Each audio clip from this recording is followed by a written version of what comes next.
Jean-Loup Chaplet, bonjour. Bonjour. Vous observez la vie du mouvement olympique depuis plus de 50 ans.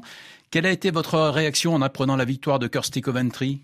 Ça a été un peu une surprise, effectivement, parce qu'avec 7 candidats, tout le monde attendait plusieurs tours de scrutin et elle a gagné au premier tour, au-delà de la majorité absolue. C'est quand même un exploit et c'est une très bonne nouvelle, moi je trouve, pour le CIO et pour toutes sortes d'autres raisons. On citait deux favoris supposés, Juan Antonio Samaranch Jr., qui obtient 28 voix. Sébastien Coe se contente de 8 voix.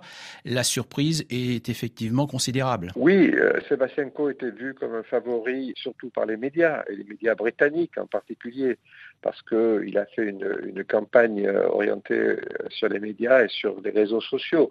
Mais ceux qui votent, c'est pas les journalistes, c'est pas les gens qui regardent les réseaux sociaux, c'est les membres du CIO, et il y a la moitié de membres qui sont des femmes aussi.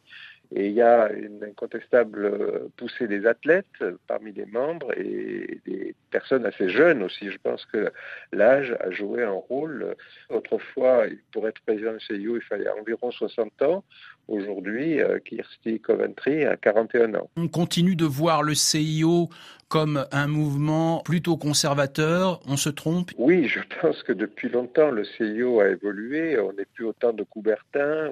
On est au XXIe siècle. Et au XXIe siècle, le pouvoir des athlètes est de plus en plus important. Et Kirsty Coventry a quand même gagné 7 médailles, dont 2 d'or, ce qui l'a fait la première présidente du CIO qui est autant médaillée. Quel a été le poids du soutien du président sortant, Thomas Bach, dans la victoire de Kirsty Coventry, selon vous ? Je pense qu'il a été essentiel. Je pense qu'il a déjà incité Kirsty Coventry à être candidate en tant qu'athlète, en tant que présidente de la commission des athlètes à un moment donné. En tant qu'africaine aussi, je pense qu'il a favorisé cette candidature parce qu'il y a vu un plus pour le CIO, un coup de jeune, si j'ose dire, pour le CIO. On dit que Kirsty Coventry avait le programme le moins concret des 7 candidats. Elle a été habile ? Je ne crois pas que ce soit vrai.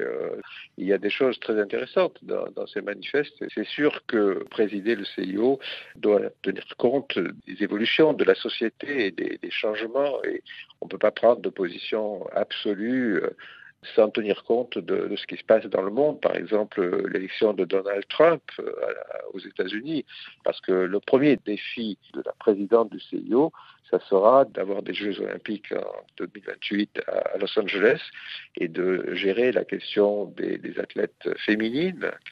Le président des États-Unis tient à ce que, à juste titre d'ailleurs, que des femmes puissent participer à la catégorie féminine. À propos de l'accès des athlètes transgenres aux Jeux Olympiques de Los Angeles, Kirsty Coventry a dit « Nous ne dérogerons pas à nos valeurs de solidarité ».